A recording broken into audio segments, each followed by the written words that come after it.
MBC 경남의 연중기획보도 지방소멸 상생보고서 순서입니다.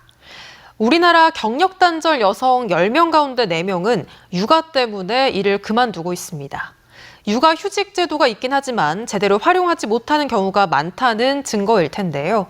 세계에서 가장 강력한 육아휴직 제도를 갖춘 스웨덴은 국가가 나서서 육아휴직을 장려하고 육아휴직으로 인해 어떠한 불이익도 받지 않게 법으로 보장하고 있습니다. 문철진 기자가 스웨덴 현지를 취재했습니다.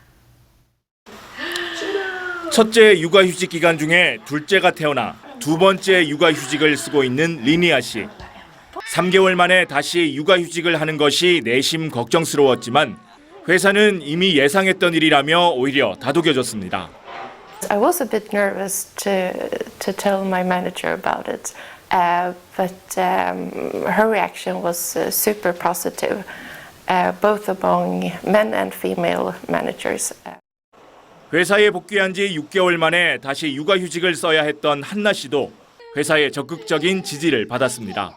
심지어 육아휴직 기간 연봉도 올랐습니다. 육아휴직을 마치고 복귀하면 원래 맡았던 일을 그대로 할 예정입니다. 육아휴직으로 인한 어떠한 불이익도 생각할 수 없는 스웨덴에선 그래서 경력 단절 여성을 찾아보기 어렵습니다. She specifically said like no one should ever get punished for being home with their children. I'm not worried.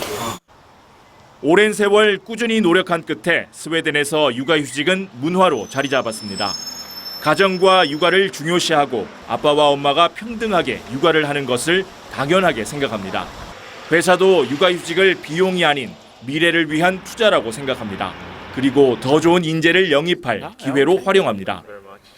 Am I getting additional parental leave bonus or parental leave? It might be longer, so that actually works as an incitement to apply for a company. 여기에 법과 제도로 든든하게 뒷받침합니다. 회사가 육아휴직을 못하게 하거나 육아휴직으로 인해 불이익을 주면 육아휴직법에 따라 근로자가 입은 모든 형태의 손실이나 권리 침해를 보상해야 합니다. 근로자에 대한 부당 조치의 입증 책임도 모두 회사에 있습니다. 우리나라도 육아휴직을 이유로 노동자에게 불이익을 준 사업주는 3년 이하의 징역 또는 2천만 원 이하의 벌금에 처할 수 있습니다. 하지만 불이익이 육아휴직으로 인한 것임을 증명하기가 쉽지 않고 입증 책임도 노동자에게 있기 때문에 실제로 회사가 처벌받는 경우는 거의 없습니다. 근로자들이 사실은 법과 제도를 활용해서 육아휴직을 허용하지 않는 또는 불이익을 주는 사업주들을 고발하는 것은 매우 어려워요. 그래서 이것을 근로자에게 맡기지 말고 이런 것들을 관리 감독하는 책임을 정부가 훨씬 더 무겁게.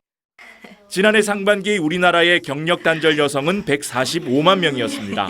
이 가운데 62만 6천 명, 전체의 43.2%가 육아를 경력 단절의 이유로 꼽았습니다. 관련 조사가 시작된 2014년 이후 가장 높은 수치입니다. 출산과 육아 때문에 엄마가 일을 그만두지 않아도 될 때 출산율도 자연스럽게 높아질 수 있음을 스웨덴은 잘 증명하고 있습니다. 스웨덴 스톡홀름에서 MBC 뉴스 문철진입니다.